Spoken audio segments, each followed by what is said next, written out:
लेकर मैं हूं आपके साथ धीरेन्द्र अवस्थी। बुलेटिन की शुरुआत बड़ी खबर से करते हैं। हरिद्वार से बड़ी खबर, भारी बारिश के बाद उफान पर नदी नाले। ऋषिकेश मार्ग पर घासीराम नाले का रौद्र रूप देखने को मिला है। पहाड़ों पर बारिश के चलते बरसाती नाला समस्या बन रहा है लोगों के लिए। जान जोखिम में डालकर उफनता नाला पार कर रहे हैं लोग। नाले के बढ़े जलस्तर ने कांवड़ियों की भी परेशानियां बढ़ा रखी। ये तस्वीर आप देख सकते हैं किस तरह से जो नाला है वो पूरी तरह से उफान पर है। जो पुल था उसके ऊपर से पानी बह रहा है और लोग जान जोखिम में डालकर इसी पुलिया से सफर भी कर रहे हैं। कांवड़ियों की परेशानियां बढ़ी हुई हैं। बढ़ते जलस्तर से लोगों की परेशानियां बढ़ी हुई हैं। नदियों के किनारे, नालों के किनारे जो लोग बसे हैं उनकी सबसे ज्यादा इस वक्त दिक्कतें बढ़ी हुई हैं। और किस तरह से देख सकते हैं आप, नाला उफान पर है, पुल के ऊपर से पानी बह रहा है और उसके बावजूद भी लोग अपनी जान जोखिम में डालकर नाला पार कर रहे हैं। तो हरिद्वार से ये तस्वीरें देखने को मिली है। हरिद्वार में लगातार नदियों का जलस्तर बढ़ रहा है।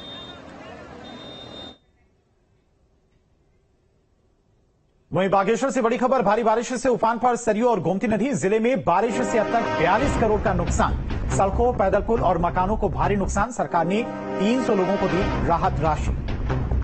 बड़ी खबर आपको बता रहे हैं बागेश्वर से। भारी बारिश के बाद उफान पर सरयू और गोमती नदी। जिले में बारिश से अब तक 42 करोड़ का नुकसान हुआ है। सड़कों, पैदल पुल और मकानों को भारी नुकसान पहुंचा है। सरकार ने 300 लोगों को राहत राशि दी है। तो ये दो तस्वीरें आप देख सकते हैं। एक बागेश्वर जहां पर सरयू और गोमती नदी उफान पर है।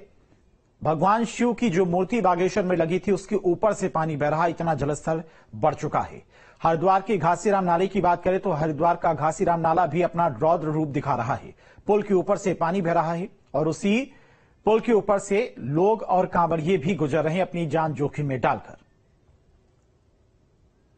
तो हरिद्वार और बागेश्वर की ये तस्वीरें हैं। बारिश के बाद नदियां और नालों का रौद्र रूप दिखाई दे रहा है। उफनते नाले को जान हथेली पर रखकर लोग पार करने को मजबूर हैं।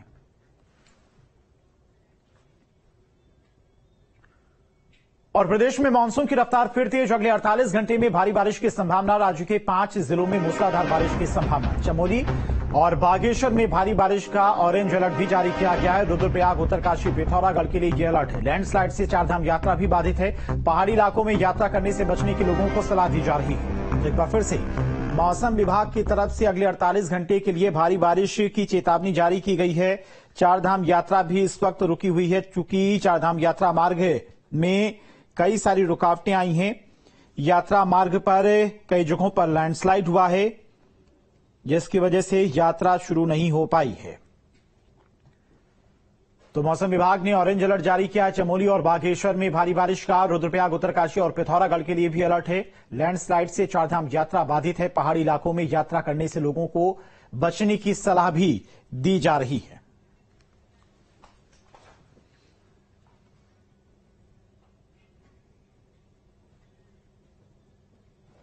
पौड़ी जिले के जैती डांग में रहने वाले बादल फटने से नुकसान का खामियाजा ग्रामीण अब तक भुगत रहे हैं। यहां पर बीमार मरीजों को डोली के सहारे ग्रामीण कंधे पर लादकर मुख्य मार्ग तक पहुंचा रहे हैं। दरअसल गांव को जाने वाली सड़कें आपदा के कारण क्षतिग्रस्त हो चुकी हैं, लिहाजा ग्रामीण अपनी जान जोखिम में डालकर मरीजों को मुख्य मार्ग तक पहुंचा रहे हैं। ग्रामीणों ने जल्द क्षतिग्रस्त मार्ग, रास्ते और पुलिया को दुरुस्त करने के लिए मांग की है और आपातकाल में गांव में स्वास्थ्य इमरजेंसी सेवा उपलब्ध करवाने की भी मांग की है।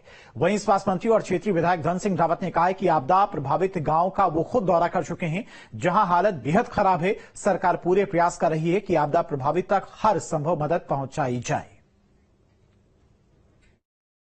जयंती और डांग इलाके में काफी आपदा के कारण काफी क्षति हुई है और कई लोगों की गौशाले बह गई थी, कई लोगों के जनहानि हुई है, किसी के जो है घरों में पानी घुस गया था, कई मकान जो है मलबे में काफी क्षतिग्रस्त हुए हैं। पूरी रोड हमारी खराब हो गई है।